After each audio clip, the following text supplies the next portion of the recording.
جب آپ کچھ بھی نہیں کر سکے تو اپنی دعاؤں میں اضافہ کرتے رہیں، کیونکہ اللہ کے سوا کوئی آپ کو کچھ نہیں دے سکتا۔ کامیابی یہ ہے کہ آپ حاصل کیا کرنا چاہتے ہیں، اور خوشی یہ ہے کہ آپ نے حاصل کیا کیا ہے۔ کائنات میں کوئی اتنی شدت سے کسی کا انتظار نہیں کرتا جتنا اللہ اپنے بندے کی توبہ کا کرتا ہے، اور زندگی کا سب سے بڑا خطرہ توبہ کے بغیر سونا ہے۔ جب خاموشی کو ہتھیار کے طور پر استعمال کیا جائے تو یہ الفاظ سے بھی زیادہ زخم دے سکتی ہے۔ دوستی کرنا اتنا آسان ہے جیسے مٹی سے مٹی پر لکھنا، لیکن دوستی نبھانا اتنا مشکل ہے جیسے پانی سے پانی پر پانی لکھنا۔ انسان کو اچھی سوچ پر وہ انعام ملتا ہے جو اچھے اعمال پر بھی نہیں ملتا، کیونکہ سوچ میں دکھاوا نہیں ہوتا۔ ہر انسان کو کسی مقصد کے لیے بنایا گیا ہے، اور اس مقصد کو پورا کرنے کی خواہش اس کے دل میں ڈال دی گئی ہے۔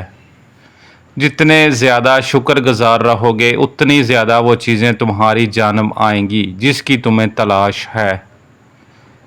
اپنوں کو اپنے ہونے کا احساس دلاؤ، ورنہ وقت آپ کے اپنوں کو آپ کے بغیر جینا سکھا دے گا۔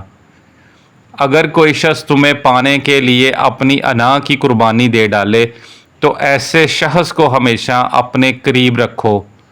اپنی ناکامی سے ہی کامیابی کا راستہ بنا لو، کیونکہ ناکامی ہی کامیابی کی پہلی سیڑھی ہوا کرتی ہے۔ تنہا رہنا گوارا کر لو، لیکن کبھی بھی پیار کی بھیک مت مانگو۔ گناہوں کی کثرت موت سے غفلت کی وجہ سے ہے۔ مٹی کے اوپر محل بنانے کی فکر کے ساتھ ساتھ مٹی کے نیچے بھی محل بنانے کی کوشش جاری رکھیں۔ مشکلات ہمیشہ بہترین لوگوں کے حصے میں آتی ہیں، کیونکہ وہ اس کو بہتر طریقے سے انجام دینے کی صلاحیت رکھتے ہیں۔ کچھ باتوں کا جواب صرف خاموشی ہوتی ہے، اور خاموشی بہت خوبصورت جواب ہے۔ لوگ کہتے ہیں دولت رکھو برے وقت میں کام آئے گی، میں کہتا ہوں اللہ پر یقین رکھو، برا وقت ہی نہیں آئے گا۔ روزمرہ زندگی میں چھوٹے چھوٹے معاملات اور فائدے کو دیکھنے میں اپنا قیمتی وقت برباد کرنے والے انسان کبھی بڑی کامیابی حاصل نہیں کر سکتے۔ اگر تم چاہتے ہو تمہاری زندگی اچھی گزرے تو ہمیشہ صدقہ کرتے رہو۔